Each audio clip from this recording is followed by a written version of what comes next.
पहुँचाएगी। अगर बाबा को याद करेंगे तो आत्मा समझकर बाबा को याद करिए। मन में कोई भी बात हो बाबा को बता दीजिए।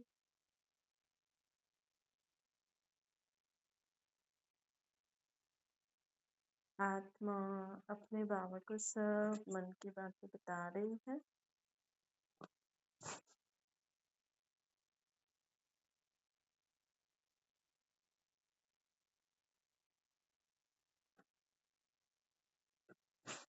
अब संकल्प करिए, मैं आत्मा शांति स्वरूप हूँ। मैं आत्मा पवित्र हूँ। मैं आत्मा शक्तिशाली हूँ।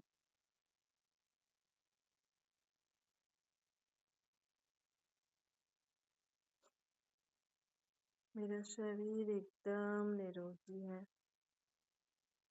मैं आत्मा ज्ञान गुण शक्तियों से संपन्न निराकार बाप की संतान।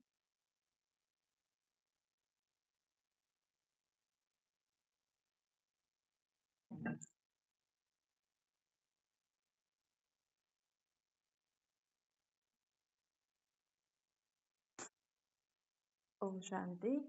आज मेरे मेरे शिव बाबा हमें कहते हैं, मीठे मीठे बच्चे, बाबा हमें कहते हैं कि जीवन में हमें सदा याद रखना है कि अचानक कुछ भी हो सकता है। जीवन में अचानक का पाठ हमें हमेशा पक्का रख के चलना है। अचानक, एवर रेडी और ऑलराउंडर। मतलब अचानक कुछ भी बात हो गई और अगर आप हर बात के लिए रेडी हो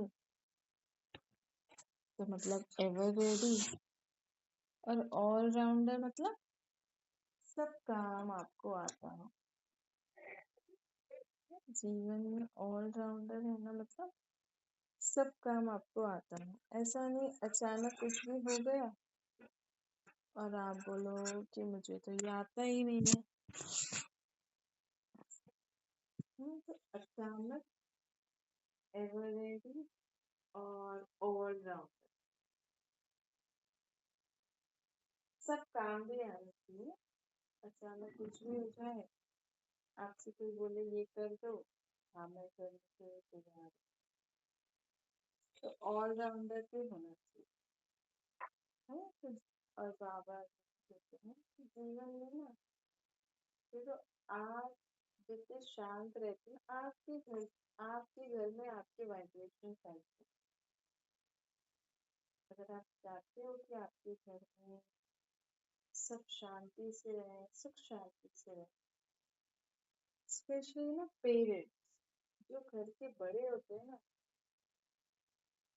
जो भगवान को याद करते हैं, भगवान का जो भी आपका स्थान है ना, मंदिर जो आपका बना हुआ है, उसको कौन संभालता है। तो आज एक बच्चा अगर ऐसे चला जाए वहां पे, आरती करे, ये करे, तो आपको अच्छा नहीं लगता है ना।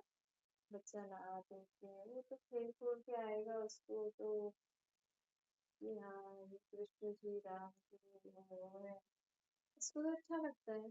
लेकिन अगर कोई बड़ा हो ना तो बोलेंगे अरे ऐसे हाथ लगा दिए, ये कर दिया, वो कर दिया, ऐसे हाथ नहीं लगा।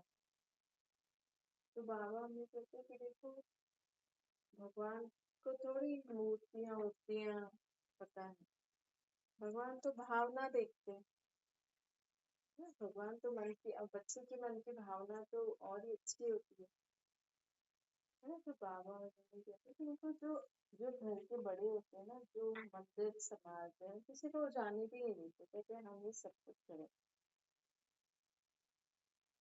उनके ऊपर बहुत बड़ी रिस्पॉन्सिबिलिटी होती है। आप अगर कहते हो कि हमारे घर में ऐसे ऐसे ऐसे, तो आप आपके ऊपर बहुत बड़ी रिस्पॉन्सिबिलिटी है। आप घर में जो जैसे सोचते हो ना वैसे घर का वातावरण बनता है। आपका मन शांत होगा तो घर में शांति रहेगी। आप हमेशा मौज में रहेंगे। तो एक अच्छी सोच मौज में रहना है ना? सदा एक मौज की जीवन जीना। जब आप अच्छे अच्छे ख्यालात करते हो ना तो समय तो बीतना ही है ना? समय तो बीतता ही है, रुकता थोड़ी है। अब देखो जब सृष्टि पे कलयुग के बाद सत्युग आने वाला होता है तो इसके बीच के समय पे ना भगवान भी इस सृष्टि पर आते हैं। तो भगवान भी आते हैं अपना कार्य पूरा करके, फिर भगवान के भी जाने का समय होता है। भगवान के आने और जाने का समय होता है। और सोचो कि जब भगवान इस सृष्टि पर आते हैं तो उनको थोड़े लोग ही पहचान सकते हैं, बहुत थोड़े लोग। पैगाम तो सबको मिलता है कि भगवान इस सृष्टि पर आ गए हैं, भगवान को इस रीति याद करो, भगवान नई दुनिया की स्थापना कर रहे हैं। अब पुरानी दुनिया विनाश होने वाली है, अब भगवान इस सृष्टि पर आके नई दुनिया की स्थापना कर रहे हैं। पूरे विश्व की आत्माओं को पैगाम मिलता है ना? लेकिन उनमें से बहुत थोड़े लोग तो समझ सकते हैं, सुनते हैं। बहुत थोड़े लोग तो इन बातों को सुनते हैं, कोई तो सुनते ही नहीं, कोई सुन के इग्नोर कर देते हैं। बहुत थोड़े लोग हैं जो इस बात को सुनते हैं, उसमें से भी बहुत थोड़े लोग हैं जो सुनते हैं समझते हैं, उसमें से भी बहुत थोड़े लोग हैं जो मानकर चलते हैं कि भगवान आए हैं तो हमें ऐसे ऐसे वो हमें बता रहे हैं। तो बहुत थोड़े लोग हैं कि वो उनकी बातें सुनते हैं। बहुत थोड़े लोग हैं कि उनको जीवन में धारण करके चलते हैं। बहुत थोड़े लोग हैं जो खुद भी धारण करते हैं और औरों को भी धारण करवाते हैं। तो सोचो कि भगवान को भी इस सृष्टि पर आना पड़ता है। और जब भगवान इस सृष्टि पर आते हैं तो अपना कार्य करके उनको वापस भी जाना होता है, मतलब वो भी नहीं रुकते। और सोचो एक पर्टिकुलर टाइम होता है हाँ? अब देखो जो चीज आप सुबह को खाते हो, हाँ, जो चीज आप सुबह को खाते हो, मतलब जो काम सुबह ही हो सकता है उसको अगर आप दिन में और रात को करोगे तो अच्छा नहीं लगता है ना? है ना? तो ऐसे ही सोचो जो काम आपने बचपन में किए हैं, मतलब बचपन में आप स्कूल गए ऐसे गए। अभी अगर आप सोचो कि मैं भी बच्चों जैसे ड्रेस पहन के वैसा बैग लेके अच्छा अच्छा बैग लेके दो चोटी करके मैं स्कूल जाऊं पढ़ाई करने, बताओ आपको सूट करेगा? चलो आपने मन भी बना लिया, लेकिन आपको सूट करेगा?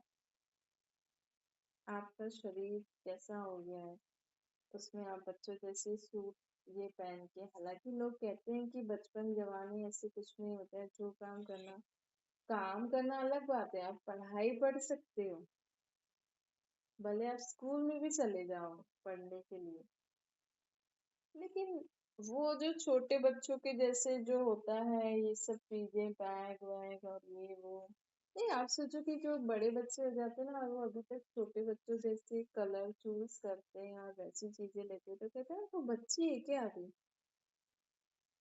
है ना? भले उनका शौक है लेकिन उनके एज के हिसाब से उनको सूट नहीं करता है। तो भले ही वो अपने अकेला उनका रूम या कुछ ऐसा हो तो वहां पे वो चीजें वैसे रखते होंगे, लेकिन उनको सूट नहीं करता है। तो बाबा भी आज हमें कहते हैं कि देखो जब शिव बाबा इस सृष्टि पर आते हैं तब वो हमें इतना अच्छा ज्ञान देते हैं, लेकिन जब आप सुन के ज्ञान सुन के आप सीख के समझ के और जैसा बाबा चाहते हैं वैसे आप बन जाओ, है ना? इसके बाद फिर बाबा का क्या कहा? आपके बच्चे को आपने पढ़ा लिखा के आपका बच्चा पढ़ लिख के नौकरी धंधा करने लग गया, शादी भी हो गई, उसके बाद आपका क्या काम बताओ? क्या आप उसको खाना बना के दोगे उनको? क्या उनको आप वैसे ही पढ़ाई पढ़ाओगे?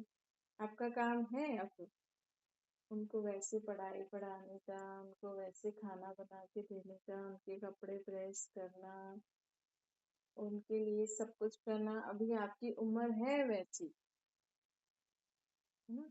जब आप बड़े उनकी शादी हो जाएगी फिर तो उनकी फैमिली अनुसार वो करेंगे। अगर आप बीच में पढ़ोगे तो मतलब कई बार होता है ना कि अभी तक अगर शादी होने के बाद भी अगर माँ अगर बच्चे का सब कुछ कर रही है तो मतलब बहू का भी करना पड़ता होगा। मतलब पहले एक बच्चे को पालती थी, अब दूसरा बहू को भी पाल दो, है ना? आजकल ऐसा ही है ना ज्यादातर जगहों में, क्योंकि आजकल की बहुएं बोलती है हम पढ़ाई लिखाई करके आए तो हम फिर जॉब कर रहे हैं, क्योंकि खाना मम्मी जी बना देंगी, सास बना देगी। तो मतलब पहले एक बच्चा पालते थे, फिर अब दो बच्चे पाल रहे हो, फिर अगर उनके बच्चे हो गए तो उनको भी पालोगे। तो आप कर रहे हो लेकिन आपको सूट नहीं कर रहा, आप कर नहीं पा रहे, आपकी बॉडी उतना कर नहीं पा रही है ना? तो आपकी बॉडी उतना कर नहीं पा रही, लेकिन फिर भी आप कर रहे हो। आपको लगता है कि नहीं मैं नहीं करूंगी तो, और मुझे अच्छा लगता है, कई कई ना माओ को ना अभी तक करना अच्छा लगता है, पर ऐसे अच्छा नहीं लगता है ना? ऐसे तो आप उनकी आदतों को बिगाड़ रहे हो, मतलब कि आपके बच्चे आपकी बहू अभी तक आप पे ही डिपेंडेंट है, फिर आपके शरीर छोड़ने के बाद कौन करेगा? ऐसे ही जब बाबा इस सृष्टि पर आते हैं हमें ज्ञान गुण शक्तियों से श्रृंगार देते हैं, उसके बाद बाबा का क्या काम? क्या बाबा भी अपने जैसे शरीर लेके पाठ बजाएंगे? है ना? उसके बाद तो आपको ही नई सृष्टि पर अपना अपना काम करना है ना। जब बैटरी चार्ज हो गई फिर उसको चार्जर पे लगाओगे तो फिर फट भी सकता है ना फोन, है ना? ज्यादा अब जो चीज चार्ज हो गई उसके बाद भी आप इसको चार्जिंग पे लगाओगे तो सेफ नहीं है ना, है ना? इसलिए बाबा हमें कहते हैं कि देखो, अब जैसे भगवान का भी सृष्टि पर आना, सोचो बाबा कब से आए हैं, भगवान इस सृष्टि पर 90 साल हो गए आकर अपना कार्य, मतलब भगवान ऐसे अपना शरीर तो नहीं लेते, लेकिन आप सोचो कि जो इंसान 90 साल का हो गया, उसने अपने बच्चों को पैदा किया, पढ़ाया लिखाया, उनकी शादी भी हो गई होगी, उनके भी बच्चे हो गए होंगे, तो अब उस बाप का क्या काम, है ना? अब तो उनको दूसरा शरीर लेने का टाइम हो गया ना, लेकिन भगवान का तो दूसरा शरीर न तो वो पहला लेते हैं न दूसरा। लेकिन कहने का मतलब है कि जब सृष्टि पर जो होता है ना, कभी कभी किसी के माँ बाप शरीर छोड़ देते हैं तो बच्चे बहुत दुखी होते हैं, समय समय पर उनको अपने माँ बाप की याद आती है, वो दुखी होते रहते हैं। लेकिन बाबा हमें कह रहे हैं कि जब मैं भी आके अपना काम पूरा करके वापस चला जाता हूँ,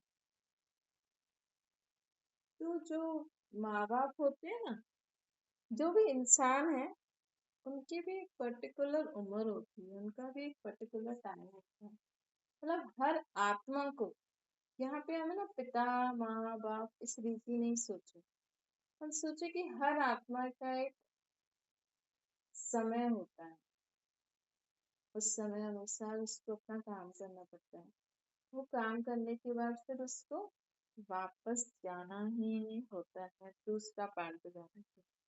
तो ऐसे इस सृष्टि पर आत्माएं दूसरा शरीर ले लेती है तो बाबा का पाठ होगा ऊपर जाके विश्राम करने का, फिर बाबा का भक्ति मार्ग में पाठ शुरू होता है। हाँ, फिर भक्ति मार्ग में बाबा का पाठ होता है। तो ऐसे ऐसे करके हम ये भी समझ सकते हैं कि जब भगवान भी इस सृष्टि पर आके अपना कार्य करके चले जाते हैं तो ऐसे ही अगर किसी के माँ बाप हैं, अगर वो शरीर छोड़ के चले गए, तो इसमें कोई बड़ी बात तो नहीं है। भगवान को भी आके अपना काम पूरा करके जाना होता है, माँ बाप के रूप में उनको बच्चों को पालना देनी होती है, वर्षा देना होता है, पिता के संबंध में, टीचर के संबंध में उनको शिक्षाएं देनी होती है, सतगुरु के संबंध में उनको वरदान देने होते हैं। उसके बाद वो जाना होता है ना। जो बाबा अर्जुन कहते हैं, इसलिए जीवन में सदा याद रखो कि समय समय पर जो चीजें होती है ना, जो उम्र में जो काम अच्छा लगता है ना, वो उसी उम्र में कर लो। आजकल के बच्चों को है ना, ये समझ नहीं है ना। बच्चों की गलती नहीं है, इधर का माहौल ही ऐसा है ना। क्योंकि इंडिया में क्या है, आए दिन त्योहार, आए दिन कुछ ना कुछ होता ही रहता है ना। और आपके बच्चे अगर त्योहारों वगैरह में इन्वॉल्व नहीं है, तो आपको लगेगा कि हमारे बच्चे ये नहीं कर रहे, वो नहीं कर रहे, आज ये पार्टी, आज ये वो। और फिर जब आपके बच्चे, आप अपने बच्चों को शुरू से ही इतना श्रृंगारना, पार्टी शार्टी, और लड़कियों को तो वैसे ही है ना, अब लड़कियां होती हैं बचपन में ही उनको कितना श्रृंगारना करना, तो उनकी आदत पड़ जाती है ना। तो उनको ये तैयार होना, ये सब करना, कोई कोई लड़की तो इस कारण अपना जीवन अच्छे से नहीं जी पाती। अगर लड़कियों को ये फैशन वैशन, श्रृंगार व्रृंगार, तैयार होने का शौक लग गया, नाचने गाने का शौक लग गया, तो बहुत मुश्किल से वो पढ़ाई लिखाई में आगे बढ़ सकती है ना। फिर उनको वही लगता है कि बस, फिर उनको ऐसे ही बहलाया जाता है कि हाँ अब वो शादी करेगी, फिर देखो ये कपड़े मिलेंगे, ये पैसे, ये गहने मिलेंगे, ये करेंगे। फिर उसको शादी के बाद रियलाइज होता है कि काश मैं पढ़ लेती, है ना। इसीलिए ना, अगर आप चाहते हो, और लड़कों को तो क्या है, घूमना फिरना, उनको तो लगता है कि बस हमें तो कमाना ही है, बाहर ही घूमना है। और बच्चों को, लड़कों को अगर बचपन से ऐसे ही आपने काम में भर दिया है, उनको ऐसे पता लग गया और वो घूमने फिरने के शौकीन हो गए, तो वो भी बहुत कम पढ़ाई लिखाई में इंटरेस्ट दिखाते हैं, है ना। फिर उनको बाद में रियलाइज होता है कि काश हम पढ़ लेते, है ना। तो चलो, लड़कियों का तो होता है श्रृंगार करना, अभी उनको शादी करती है, लेकिन आज के जमाने में उनको पढ़ाई लिखाई करके थोड़ा सोर्स ऑफ इनकम, भले ही वो जॉब नहीं कर रहे हैं, लेकिन उनको कुछ ऐसा आना चाहिए कि शादी के बाद भी अगर कुछ ऐसा हुआ तो वो अपना कमा के खा सकते हैं। शुरू शुरू के शौक होते हैं बस, ये तैयार होना, शादी, शादी के बाद भी लोग क्या करेंगे, वही, फिर तो वही, खाना पीना तो वही है, कमाना भी क्या चाहिए। ये तो बस थोड़े समय का वो होता है कि हाँ शादी शादी, ये पहनेंगे, ये पहनेंगे। इसके बाद तो क्या है, इसके बाद तो वही सास ससुर, बच्चे, घर, खाना पीना, धंधा आदि, उसमें ही गुस्सा है। लेकिन जीवन की जो रियलिटी है ना, वो आप अपने बच्चों को शुरू से ही समझाओ। और शुरू से ही ना, अपने अपने बच्चों का आपने देखा होगा, आजकल की बच्चियां, लड़के लड़कियां, खासकर लड़कियां, आप देखो, जो भी छोटी छोटी लड़कियां आप देखोगे ना, इंस्टाग्राम, फेसबुक, यूट्यूब पे सॉन्ग पे डांस करती है। आपको तो बहुत अच्छा लगता है ना। लोगों को तो बहुत अच्छा लगता है, अरे वाह कि छोटी सी बच्ची इतना अच्छा डांस कर रही है। लेकिन वो गाने के जो वर्डिंग्स होते हैं, उसका मीनिंग क्या होता है, एक्शन तो उसको वैसे ही करने होते हैं। तो धीरे धीरे ना उसके अंदर वो सब फीलिंग, मेच्योरिटी आती जाती है, उसको पता नहीं है, लेकिन उस गाने के कारण, उन एक्शंस के कारण उसके अंदर वो लड़कियों जैसी और ऐसी सब फीलिंग्स आती हैं। और एक बार वो फीलिंग जागृत हो गई ना, तो पढ़ाई लिखाई करना बहुत मुश्किल हो जाता दुनिया को खराब करने वाले भी खुद माँ बाप संबंधी टीचर्स ही हैं, है ना। वृत्ति, आप सोचो ऐसे ऐसे गानों पे छोटी छोटी लड़कियां डांस करेंगी, और मीनिंग देखो गानों का, आप गानों का मीनिंग सुनने में बस म्यूजिक अच्छा लगता है, हाँ भी ये वो, लेकिन अगर कोई उसके स्टेप्स देखे, उसका मीनिंग सुने समझे, तो कितना गलत होता है। और उस सॉन्ग पे छोटी छोटी बच्चियां डांस कर रही हैं, तो वैसे वैसे स्टेप करेंगी, ये सब करेंगी, तो उनके अंदर वो रॉन्ग फीलिंग आएगी। उनको पता भी नहीं कि ये गलत है, उनको तो पता है ये स्टेप है। इसलिए बाबा हमें कहते हैं कि जीवन में हमें सदा याद रखना चाहिए कि अगर आप चाहते हो आपके बच्चे पढ़ लिख के कुछ अच्छा बन जाए, तो उनको ना इन सारी चीजों से दूर ही रखा करो। आप बोलोगे दुनिया ऐसी है, कभी कभी बच्चियां नहीं करती तो लोग कहते हैं कि उनके बच्चे तो है ना होशियार नहीं है, तो हमें ऐसी चीजों में बच्चों को होशियार बनाना ही नहीं। बहुत सारी चीजें हैं जिसमें आप अपने बच्चों को होशियार बना सकते हो, एक्टर बना सकते हो। इन फालतू चीजों में उनको होशियार एक्टर बनाना ही नहीं है हमें। अच्छा, मीठे मीठे सिकला के बच्चों के प्रति मातृका भाषा रहता या प्यार और रूहानी बात ये सभी रूहानी बच्चों को नमस्ते। हमारी भी रूहानी मातृका भाषा को याद प्यार इसकी बात को याद करिए।